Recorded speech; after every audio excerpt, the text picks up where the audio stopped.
Bonsoir Piotr Tolstoï. Bonsoir.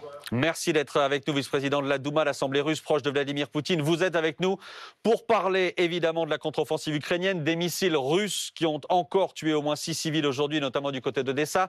Parler de Poutine avec un témoignage troublant qu'on vous montrera tout à l'heure dans une seconde à propos de votre président. Vous serez interrogé ce soir par Elsa Vidal, que je salue, rédactrice en chef de la rédaction en langue russe de RFI, par Ulysse Gosset, notre éditorialiste. Bonsoir Ulysse. Par Pauline Simonet, évidemment, qui est avec nous, et Pablo Piovivien, qui est là aussi. Avec une question d'abord, Piotr Tolstoï, sur cette gigantesque campagne de désinformation, d'intoxication lancée par des trolls russes, relayée par certaines autorités russes, dénoncée aujourd'hui par la France, une campagne basée notamment sur des faux articles. On en a des dizaines d'exemples qui sont en ligne, de faux articles du Parisien, du Monde, du Figaro, pour raconter à peu près n'importe quoi sur les dirigeants des Ukrainiens occidentaux. Pourquoi faire ça? Pourquoi faites-vous ça, Piotr Tolstoï? Quel est votre but? Vous savez, moi, je lis pas la presse dont vous avez mentionné. Notre but, c'est gagner cette guerre. Et on voit que l'offensive ukrainienne a lamentablement échoué. Donc, aujourd'hui, tout l'armement de l'OTAN n'a rien servi. Et même dans la sphère de communication, dans laquelle l'Ukraine a produit beaucoup de mensonges à partir du coup d'État de 2014, soutenu par les Européens. Même dans cette sphère de communication, ils ont échoué aussi parce que la plupart des Européens comprennent quelle était la faute de soutenir l'Ukraine et de pousser les Ukrainiens à faire la guerre contre eux. Piotr Tolstoï, là, ce sont de vos mensonges dont on parle ce soir. Les mensonges relayés, encore une fois, par les trolls russes, financés par les entreprises russes qui ont tenté de payer Facebook, notamment pour relayer ces faux articles. On parle de vos mensonges et de mensonges de l'Occident en général, parce que vous mentez non seulement sur la situation en Ukraine à partir de 2014, mais vous mentez aussi sur les vraies raisons de tout ce qui se passe aujourd'hui en Ukraine. Vous mentez sur la guerre, vous mentez sur les chiffres des tués, et j'aimerais bien vous dire qu'à partir de 4 juin, il y a 10 000 soldats ukrainiens qui ont été tués, et tout ça à cause des Européens qui ont poussé l'Ukraine de gagner la guerre sur le champ de bataille. Mais d'où sortez-vous ce chiffre de 10 000 soldats tués, 10 000 soldats ukrainiens tués en 10 jours? Vous allez voir la vérité bientôt, malheureusement, pour vous et pour votre façon de traiter l'information en Ukraine, ça serait vraiment en coup. Mais alors, quand par exemple, Piotr Tolstoï, quand par exemple l'ambassade de Russie à Paris relaie des caricatures où on voit que l'Europe est contaminée notamment par le néonazisme, que vient faire l'ambassade de Russie dans cette campagne de désinformation? Moi, je ne suis pas un ambassadeur de la Russie, malheureusement, parce que si je l'étais, alors je pourrais bien vous répondre. Je peux juste vous dire qu'aujourd'hui, je peux répondre pour les propos tenus dans votre studio il y a 1 mois et demi, quand votre collègue ex-colonel m'avait demandé si les Russes ont peur des chars occidentaux. Donc les Russes ont déjà brûlé 120 chars occidentaux sur le champ de bataille lors de cette contre-offensive ukrainienne échouée. Et on va continuer à les brûler. Donc on a les preuves, non seulement les images, mais aussi plusieurs chars sont déjà dans l'armée russe et passent les études très profondes. Ulysse Gosset. Ulysse. Oui, Monsieur Tolstoï, bonsoir. Hier, on a vu un Vladimir Poutine hésitant, qui a même reconnu que l'armée russe n'avait pas été bien préparée, que les frontières n'étaient pas bien protégées, notamment du côté de Belgorod, reconnaissant donc finalement que l'opération spéciale n'avait pas été aussi réussie que vous nous le disiez. Comment vous interprétez ce mea culpa de Vladimir Poutine? Bonsoir Ulysse, moi j'ai l'impression diamétralement opposée. Le président russe était très sûr de tout ce qui se passe et cette sûreté, il l'a transmise quand il a dit que la Russie va continuer l'opération spéciale jusqu'au bout. Nous devons atteindre les buts de dénatification et démilitarisation de l'Ukraine, même que l'Europe veut maintenant adhérer tout ce qui va rester de l'Ukraine à l'OTAN, mais on va repousser toute la structure militaire ukrainienne afin de prévenir leur frappe sur le territoire russe. Mais donc, je vous parlais de la préparation de l'armée russe.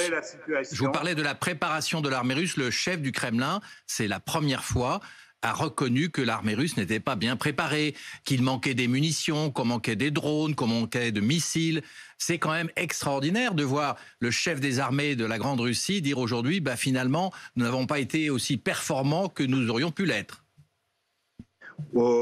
Chaque pays qui entre dans la situation dans laquelle est aujourd'hui la Russie a toujours des problèmes à surmonter. Vous connaissez bien l'histoire russe, vous savez que les Russes, dans toutes les grandes guerres, notamment dans la guerre avec Napoléon et dans la guerre avec Hitler, la première année a commencé juste de ramasser les forces et de passer à l'attaque.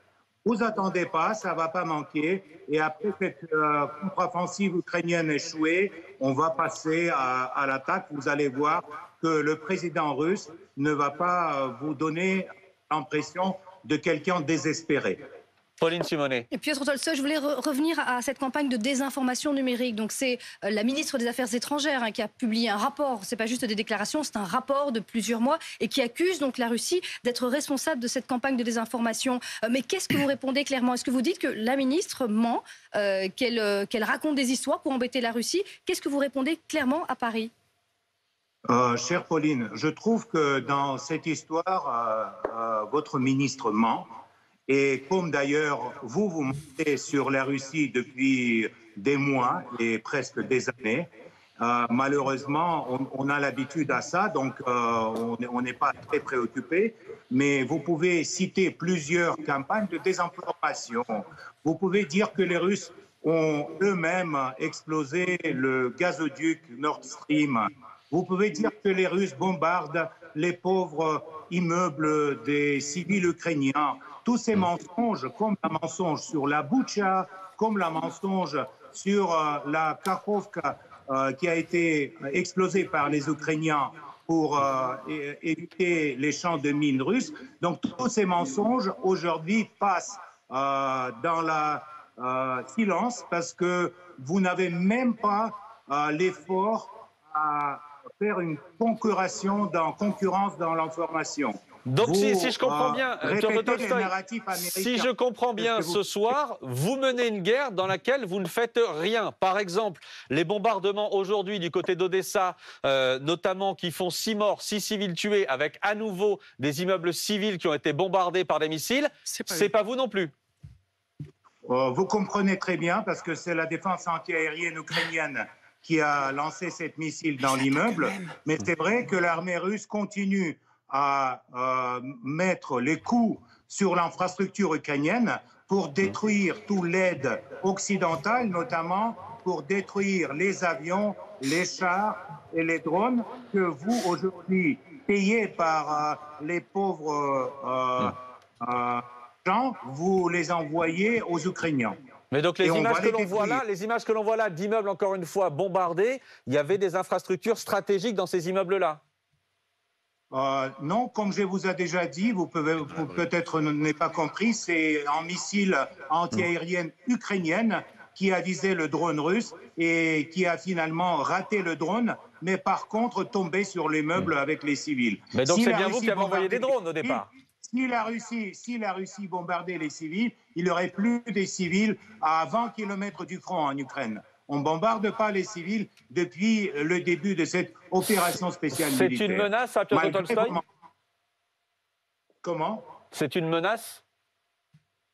Non, ce n'est pas une menace, c'est une constatation du fait. Si l'armée russe menait une guerre, et menait une guerre de telle façon comme les Américains, par exemple, en Irak, ou les Français en Libye, alors vous avez 20 km de flammes devant le front. Et donc ça, c'est vraiment une menace pour les civils. Nous, on ne considère pas les civils ukrainiens qui attendent l'armée russe comme une menace pour nous. Mais par contre, on va continuer à bombarder toute l'infrastructure militaire ukrainienne, notamment comme on a bombardé l'état-major de service spécial ukrainien à Kiev, notamment comme on a bombardé à Odessa les espaces où il y avait des munitions européennes et munitions ukrainiennes. On va continuer à faire ça pour démilitariser l'Ukraine et pour éliminer l'armée ukrainienne. Elsa Vidal. Bonsoir, Piotr Tolstoï. Je reviens sur une des questions posée par Ulysse Gosset. Si on revient à cette déclaration, à cette rencontre de Vladimir Poutine, notamment avec des blogueurs pro-guerre beaucoup plus radicaux que nombre pour l'instant, de politiciens russes, on a eu du mal à comprendre quels étaient les objectifs de la guerre, puisque Vladimir Poutine a dit qu'ils évoluaient en fonction de la situation. Donc, à l'heure d'aujourd'hui, quels sont-ils ces objectifs ? Elsa, je suis désolé, c'est un secret militaire. Je vous entends mal. C'est un secret militaire? C'est un secret militaire, Elsa, je peux pas vous dire. Alors, vous dites un secret, il y a quand même un terme que vous avez employé tout à l'heure, c'est à nouveau dénazifier. Vous avez toujours ça en tête. Combien de nazis arrêtés depuis le début de la guerre par l'armée russe? Ils sont où, ces nazis arrêtés? On pose la question depuis 1 an et demi, on ne les voit pas. Écoutez, si vous voulez le voir, vous pouvez venir à Donbass. Il y a la Cour qui examine aujourd'hui une affaire sur des 120 nazis qui ont été à Mariupol et on va continuer à le faire. On va continuer à arrêter les nazis. On va attendre la fin de guerre pour faire un procès très ouvert. Je vous invite, venez et voir.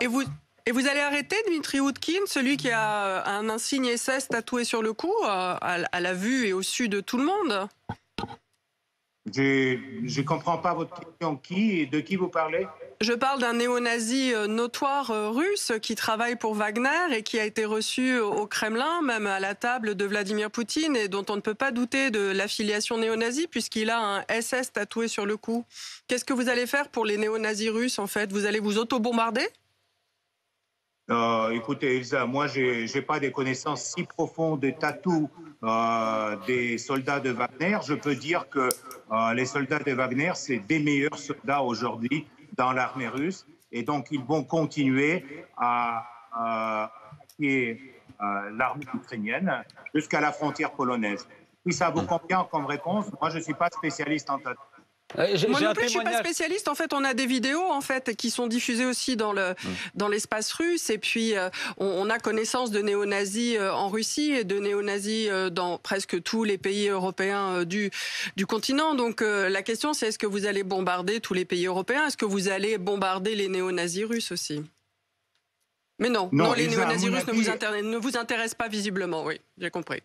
À mon avis, si vous voulez que je vous réponde à cette question, il faut commencer dès le début. Ça serait peut-être un peu long, mais si vous me permettez, alors je vous explique. La cause de tout ce qui se passe, ce n'est pas les tatous. Ça, c'est clair. Pardon, j'ai un témoignage pour vous, Piotr Tolstoï. J'ai un témoignage simplement sur ce sujet-là. Andrei, il a 46 ans, interrogé dans le Figaro de ce matin. C'est un Russe qui habite à la frontière avec l'Ukraine. Qu'est-ce qu'on reçoit, nous, de cette opération spéciale? C'est ce qu'il dit. Des territoires sans défense et des gens qui vivent dans la peur. Et tout ça pour quoi? Pour dénazifier en face, pour l'interrogation. J'allais encore régulièrement à Kharkiv en bus il y a quelques années. Je n'y ai jamais vu un seul nazi. C'est un Russe, c'est un citoyen russe qui parle, qui se demande pourquoi est-ce que lui n'a jamais vu de nazi du côté ukrainien et pourquoi est-ce qu'il se retrouve en danger aujourd'hui côté russe. Bien sûr, il n'a pas vu les nazis dans la partie est ukrainienne parce que en fait, c'est les Russes qui habitent. Il y a 20 millions de Russes qui habitent en Ukraine. On va les libérer. Et donc, ce qui concerne les témoignages dans certains Andrei, il faut juste regarder la télé ukrainienne avec tout leur culte de Bandera et de Shukevich, avec leurs démonstrations nocturnes et les symboles de Una Unso. Et donc, pour moi, c'est très clair. Mais ce n'est pas la guerre avec les nazis. C'est la guerre pour la sécurité de la Russie qui a été ignorée à partir de 2014, à partir de coup d'État. Et donc, vous allez voir, on va la gagner. Est-ce que vous venez de révéler un secret militaire, Piotr Tolstoï? Oui, Elsa, j'ai dit qu'il faut juste attendre la fin de la réponse. Pour revenir à l'offensive ukrainienne, Pour l'instant, tout va très très bien parce que les Ukrainiens, ils s'en foutent des armements occidentaux, ils le laissent juste avant la première ligne de défense russe. Par contre, vous, les Occidentaux, vous en foutez des soldats ukrainiens. Vous êtes obligé d'être vulgaire. Hein. Vous savez, vous avez étudié la langue française, Piotr. Vous savez que foutre, c'est pas très poli. Vous êtes en train d'étudier les tatous nazis, à mon avis. Oui, c'est comme ça que vous savez, c'est comme ça que vous identifiez les Ukrainiens nationalistes ou pseudo-nazis. Donc, je vous retourne la question. J'ai une autre question, en fait. Quand on s'est parlé la dernière fois à la télé, vous m'avez menacé. C'était quand je vous avais un petit peu régulièrement posé la question des études de votre fille aux États-Unis. Vous n'aviez pas tellement aimé ça. Vous-même, vous avez fait vos études à l'étranger. Vous pouvez nous dire quel est le poids de votre parole, étant donné que vous étiez très gêné par cette question et que vous vous êtes publiquement excusé à la télévision russe il y a quelques jours. Pourquoi vous avez dû vous excuser le 31 mai dans l'émission Vie et Destin?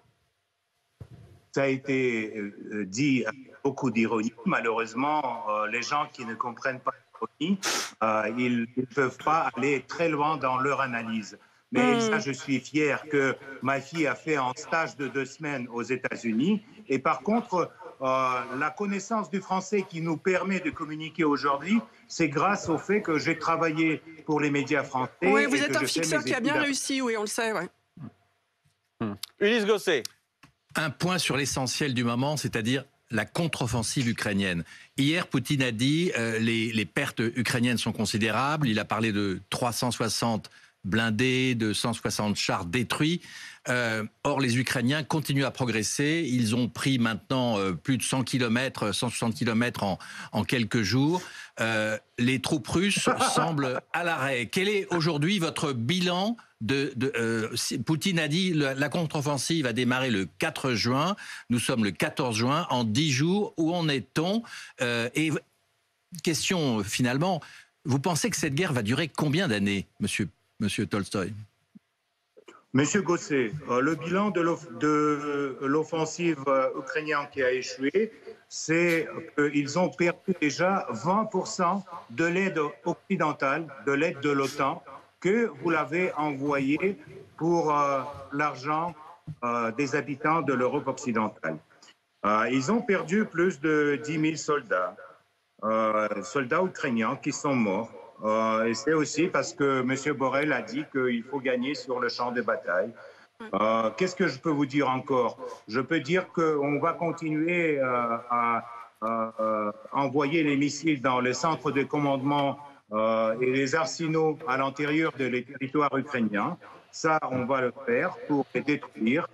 La défense antiaérienne ukrainienne, dont le résultat, vous avez vu notamment de l'Odessa aujourd'hui, a été détruite par les missiles hypersoniques russes, notamment 3 complexes patriotes américains à Kiev qui ont été brûlés par une missile hypersonique dès leur installation. Voilà, donc à mon avis, c'est un désastre historique. Alors, la contre-offensive, Monsieur Tolstoï, Monsieur le député... Monsieur le député, oui. Vous parlez d'un désastre, mais la contre-offensive ne fait que commencer et on sait aujourd'hui que les forces ukrainiennes n'ont engagé qu'une petite partie de leurs effectifs. On parle de 3 brigades sur les 9 qui sont aujourd'hui prêtes à l'attaque. Donc, soyons prudents quand même sur l'analyse de ce qui se passe. Je vous ai posé la question, est-ce que Moscou se prépare à une guerre longue qui pourrait durer des années? Moscou se prépare à une guerre, à une opération spéciale militaire, jusqu'à le résultat. Si le résultat sera la négociation, tant mieux. Si le résultat sera notre arrivée à la frontière polonaise, tant mieux encore. Mais vous allez voir le résultat, peu importe le temps. On a l'éternité devant nous. Vous avez l'éternité aussi pour les frappes ukrainiennes sur le territoire russe. Je veux dire, il y a de plus en plus de frappes. Maintenant, on a même eu des incursions. Je pense que le problème auquel Ulysse faisait aussi référence tout à l'heure, qui a été reconnu par Vladimir Poutine, c'est que la frontière russe, soi-disant inviolable, elle a été enfoncée à plusieurs reprises et les troupes n'ont pas réussi à renvoyer chez eux ces groupes d'intervention. Aujourd'hui, on a même des députés à la Douma qui proposent de pouvoir envoyer les gens placés en détention préventive ou en prison directement sur le front. Comment vous allez faire pour défendre le territoire russe ? On n'a pas besoin de réagir à des tentatives de faire bouger nos forces armées du front pour protéger la frontière à Belgorod. À Belgorod, il y en a assez des militaires. Et donc, contrairement à ce que vous dites, tous les groupes de terroristes qui ont entré sur le sol russe ont été chassés et tués. Donc, pour l'instant, il n'y a aucune preuve, il n'y a aucun fondament pour l'analyse que vous faites. Par contre, pour commenter les propos de Ulysse Gosset sur le 100 km² libérés par les Ukrainiens, donc il faut que vous compreniez que c'est 100 km² de zone grise sur le front de 1000 km de longitude. Donc pour l'instant, c'est vrai que l'offensive ukrainienne, c'est un désastre historique, non seulement pour les Ukrainiens, mais aussi pour vous, pour les Occidentaux. Et malgré tous les efforts ukrainiens et occidentaux, les Russes vont gagner cette guerre. Vous allez Piotr le Tolstoï, voir. deux questions encore. D'abord, avec ce début de mutinerie du côté de Prigojine et de Wagner, Prigojine qui refuse que ses hommes se placent sous le commandement de l'armée russe. Il refuse que lui ordonne Vladimir Poutine. Qu'est-ce que vous lui répondez? Il va devoir être sanctionné? Ah bah oui, il a un problème. Hein. À mon avis, Prigojine a ses propres capacités et ses propres contacts au sein du ministère de la Défense et aussi au sein de l'administration présidentielle. Donc, si vous êtes inquiet pour lui, vous inquiétez pas, parce que pour l'instant, Wagner, comme j'ai déjà dit, un des meilleurs régiments de l'armée russe, et même sans les formalités, sans les contrats signés, ils vont continuer à battre les Ukrainiens sur tout le front. Mais vous en pensez quoi du point de vue institutionnel? Le ministère de la Défense, c'est lui qui fait la guerre en principe. Vladimir Poutine a dit aussi qu'il fallait quand même régler cette question, les compagnies militaires privées ne sont pas autorisées en Russie. Vous êtes un député, vous pensez quoi de cette situation? Je pense de cette situation qu'avant qu'on gagne la guerre, il ne faut pas mener les discussions à l'intérieur de ceux qui sont sur le front. Et donc, plus on est unis, plus vite on va avancer sur les territoires. Donc vous ne soutenez pas le ministère de la Défense? Moi, à part le ministère de la Défense, dans l'opération spéciale, elles participent encore une quinzaine d'organisations, notamment... Qui sont illégales, donc Non, attendez. Bien sûr que c'est pas légal en Russie, les organisations militaires privées. Vous le savez bien. Les organisations comme la Garde nationale, comme le service de sécurité. Mais ça, c'est une institution officielle. Comme ministère pour les situations d'urgence, qui a liquidé les conséquences des frappes ukrainiennes sur Kakhovka et donc inondation de Dniepr provoquée par les forces ukrainiennes. Donc, tous ces régiments, ils sont en coordination avec le ministère de la Défense. Et vous inquiétez pas, ni pour le ministère de la Défense, ni pour la Russie, ni pour M. Prigojine. Tout va bien. Et pour l'instant, on gagne l'initiative. Tout ne va pas bien puisque Prigojine contredit directement Vladimir Poutine en disant que non, il ne signerait pas de contrat avec le ministère de la Défense. Question d'Ulysse. Monsieur le député Piotr Tolstoï. J'ai une question. Vous savez qu'il y a dans quelques jours le sommet de l'OTAN dans les pays baltes. Et la question de la sécurité de l'Ukraine va être sur la table. Est-ce que ce sommet de l'OTAN n'est pas finalement la preuve que Poutine a échoué, puisque l'OTAN est encore plus fort qu'avant la guerre et qu'aujourd'hui l'OTAN est aux frontières de la Russie? Et puis vous savez aussi qu'on approche des élections américaines. Biden soutient l'Ukraine et la soutiendra jusqu'au bout. On voit que Trump revient dans le paysage malgré ses problèmes judiciaires. Est-ce que vous souhaitez le retour de Trump à la Maison-Blanche pour négocier avec Poutine? Bon, d'abord, à propos de l'OTAN. L'OTAN, c'est une organisation banqueroute et malgré leur sommet à Vilnius et malgré leur volonté d'adhérer à l'Ukraine ne va jamais être le membre de l'OTAN. Soit l'Ukraine va exister comme un pays neutre, soit il ne veut pas exister du tout. Ça, c'est une très claire position russe sur la question d'élargissement de l'OTAN. Et c'est l'élargissement de l'OTAN qui a provoqué la situation avec l'opération spéciale militaire. Ça, c'est la première partie de votre question, monsieur le journaliste. Donc, la deuxième partie sur le soutien de M. Biden, à mon avis, M. Biden a besoin qu'on lui soutienne vraiment à ce moment-là. Surtout, il tombe un jour sur deux. Donc, ni le retour de Trump, ni le soutien de M. Biden n'arrêtent pas la Russie de cesser l'opération pour assurer sa sécurité nationale. On s'en fout de M. Trump, de la Maison-Blanche, du sommet de Vilnius. On va continuer à attendre la contre-offensive ukrainienne et quand il sera fini, on va passer à l'offensive, nous. Et donc, à ce moment-là, on verra bien. Dernière question, Pablo Piovivien. Dernière question pour le Tolstoï. Oui, bonjour Monsieur Tolstoï. Si vous êtes là ce soir et que vous répondez à nos questions, c'est que l'image de la Russie par-delà vos frontières vous importe.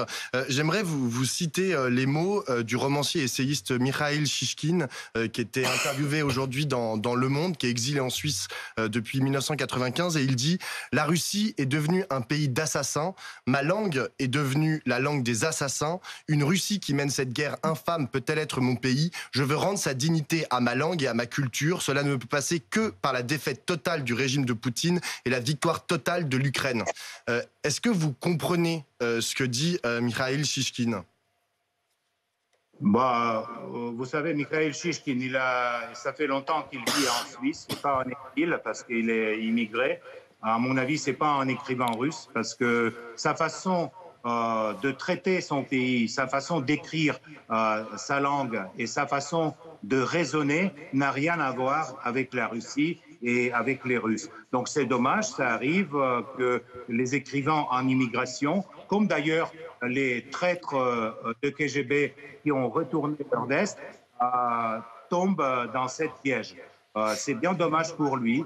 Ça n'a rien à voir avec la Russie et je suis fier d'être russe. Et je vous dis que je m'en fous de l'image de la Russie en Occident, construite avec des narratifs américains par la propagande occidentale. On s'en fout. Piotr Tolstoï, invité de 22h max ce soir en direct. Merci à vous.